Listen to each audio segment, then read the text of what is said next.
seconds out of the jaws of certain death. Well, certain, I mean, that's relative. And this meatball... Meatball? This meatball pulls a ring out of God knows where. Yeah, where did you hide the ring? A lady never tells. Well, needless to say, this lady was impressed. Well played there, Mano.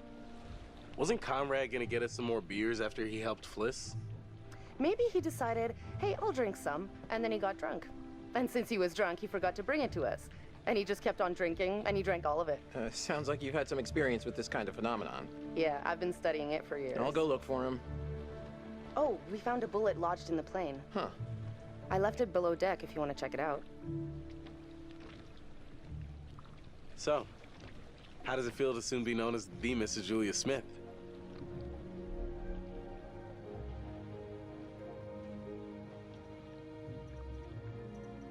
Honestly, I wasn't sure how it would feel, but now that I hear it, it does have a nice ring. So, I guess we should talk about wedding plans. Eventually.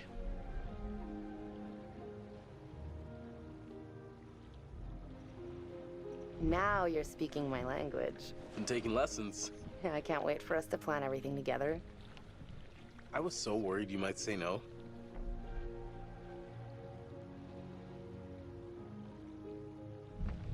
Of course I was gonna say yes, you dimwit.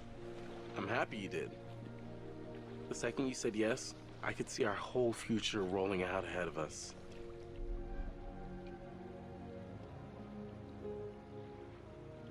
I love you, Alex.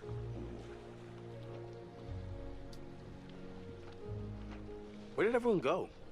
There was much celebration to be had.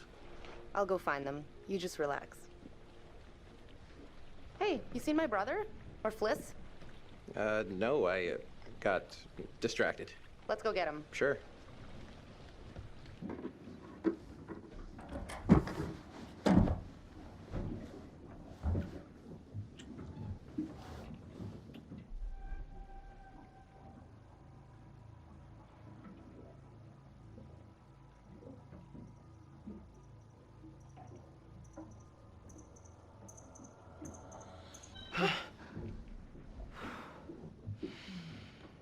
So sorry to interrupt your 7 seconds in heaven.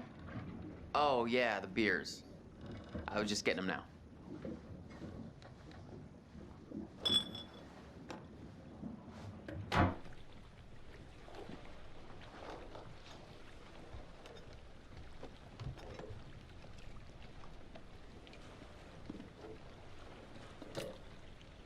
All right, now that everybody's here, let's take a look at the navigator's pad we found. Maybe we can figure out why the plane was out here. Where'd you put it? It's in your case. Okay, I'll go get it. Hey.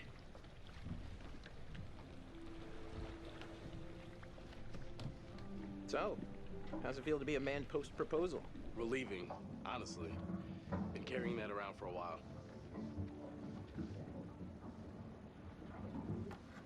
Why'd you do it on the dime? I wanted it to be memorable. It's not that memorable. I have to hand it to you. Bopping the question on the bottom of the ocean like that is pretty romantic. Never thought you were the settling type. Proud of you, bro. Couldn't have done it without such a good bro. Wait, what do you mean? He told me to follow that up. Right here.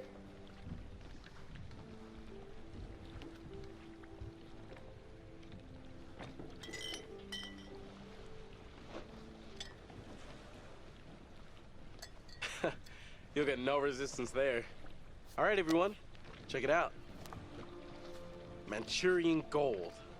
Who wants to find some sunken treasure? So what do you think, Captain? Coordinates? Those are coordinates, all right. Maybe the plane's destination? You think we could get there by tomorrow? It takes a couple hours if the weather stays steady. Wow. You find anything else? There was a flight plan on board that seemed to indicate it was a rescue plane. Yeah, that makes sense. After the war, they turned long-range bombers into rescue planes. And then this plane must have been shot down because it was riddled with bullet holes. I found one lodged in the fuselage. Huh. And it was full of life rafts. Must have gotten shot down before they could deliver all the rafts. There was only one missing. Reckless, all of you. Excuse me? I told you to leave everything down there alone. Oh, come on. We've been through this already. I'm not talking about the law. No, hey, they were respectful. No, you did whatever you wanted. Whatever you took, it was too much. You're right.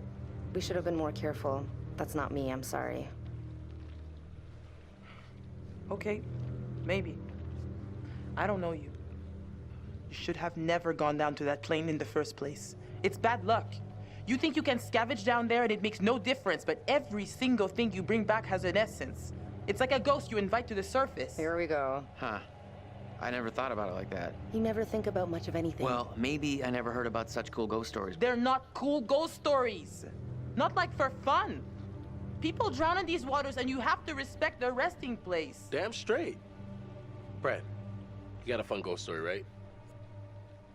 Yeah, I heard a story. Happened right around here, too. Let's hear it. We could all use a good show.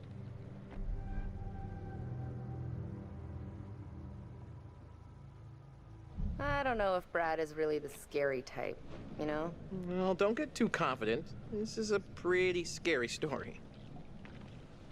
Scare away, little bro. Okay, here goes. This story is true.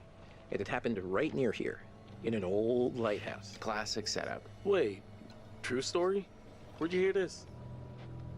Ah, well, down by the dockside, I found an ancient old man, skin like a leather book, eye patch, wooden leg, the whole 9 yards. And for $1, he told me his secrets. Seems legit.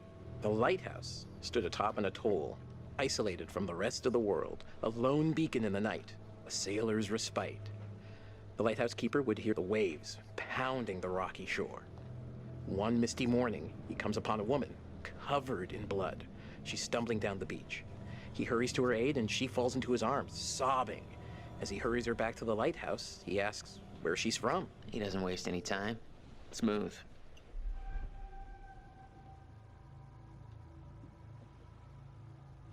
He of the one-track mind. The woman answers, I live here, in the lighthouse. My parents are upstairs right now. Twist. Of course, the lighthouse keeper says, that isn't so. Of course, he's lived there alone for years. And the woman becomes hysterical and insists her parents are upstairs. So, they go to the top of the lighthouse, and there, splayed out on the floor, is a man and a woman brutally murdered with an axe. Always an axe. I mean, do people even use axes anymore? Okay, fine. Then it was a meat hook. They were slashed with a meat hook and hung from the rafters.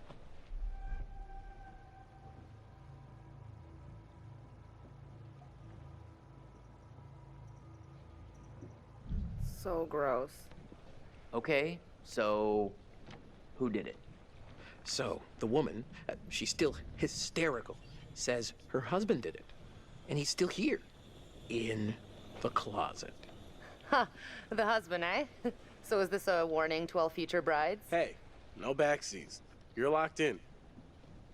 So the lighthouse keeper creeps over to the closet, opens the door, and, sure enough, there's a man inside. But he sliced out his own insides with a meat hook. Horrified, he looks closer to see the dead man's face in the dark. Closer. Closer. And he sees it's his own face. And then its eyes bulge out and screams. So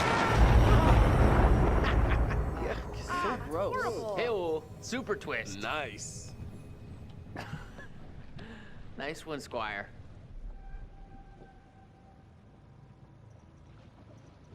You have me going. Pretty cool. Heavy on the cheese there, corn dog. Okay, you've all had your fun. We should all turn in. There's some weather heading our way. No, because according to standard vessel regulation, we're all required one more beer before hitting the hay. What regulations are these? It's standard issue regulatory institutional protocol subdivision 1099. Uh-huh. Where'd you read that? The internet. Oh, so you found a website that tells you to drink beer under every circumstance. I'm just following orders, ma'am. I'm into this website. 10-4, good buddy. And I'm out.